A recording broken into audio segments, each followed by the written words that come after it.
Hi Falk. September ist so der letzte Sommermonat, wo es noch mal schön und warm ist.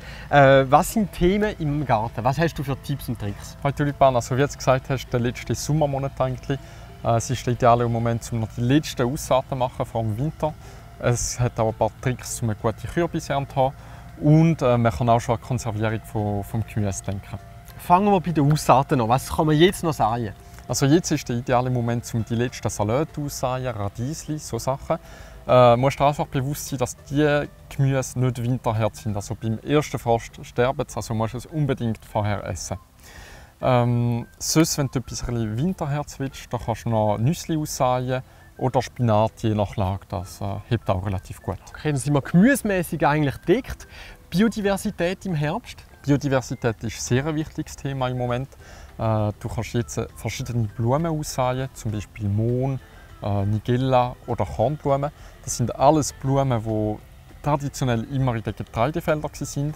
Aber seit man eigentlich Herbizid relativ breitflächig benutzt, sind die schier verloren gegangen, die Blumen. Also indem man diese Blumen aussäen, bringt man wirklich Farbe in die Landschaft und man tut eben die Biodiversität auch fördern. Wunderbar. Vielleicht noch ein Tipp: Tun Sie das Gartenbeet nie brach liegen lassen. Tun Sie auf den Winter hin auch eine Gründüngung säen. So ist der Boden gedeckt und man verhindert Bodenerosion. Du hast ganz am Anfang von der Kürbisernte geredet. Was kann man da schauen, dass das gut funktioniert? Also da hätte ich jetzt 3 Tipps für den September. Das erste ist, Kürbis brauchen sehr viel Nährstoff, um grosse Früchte zu bilden. Und durch das haben sie dann auch Hunger, oder? Weil sie sind noch etwa einen Monat auf dem Feld, bis man sie erntet. Heisst, sobald ein gelbes Blatt ist oder so, einfach ein bisschen Kompost geben, dass sie sicher genug haben. Der zweite Tipp ist Gießen. Wenn der Herbst ein bisschen trocken ausfällt, unbedingt deine Pflanzen gießen, damit sie auch genug Wasser haben, um eben auch grosse Früchte zu machen.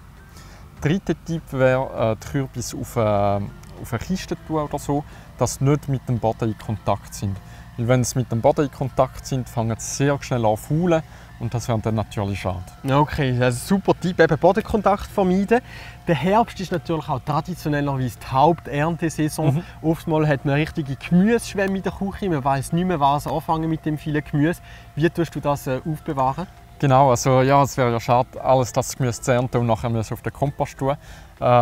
Jetzt bei Wurzelgemüse, das kannst du einfach in den Keller tun, das kannst du sehr gut lagern. Du musst einfach darauf achten, dass genug feucht ist im Keller. Bei anderem Gemüse da tue ich eigentlich immer eingefrieren. Das ist die einfachste Methode von mir aus gesehen. Du musst es einfach ganz kurz blanchieren, das Gemüse. Das heisst, in 1 Minute in kochendes Wasser und nachher noch kurz abkühlen in kaltem Wasser. Super Tipps, so kann man den Geschmack und auch die Farbe erhalten.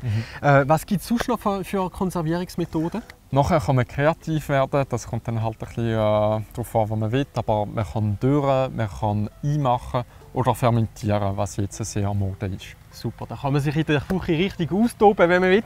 Danke vielmals für die vielen Tipps und bis bald.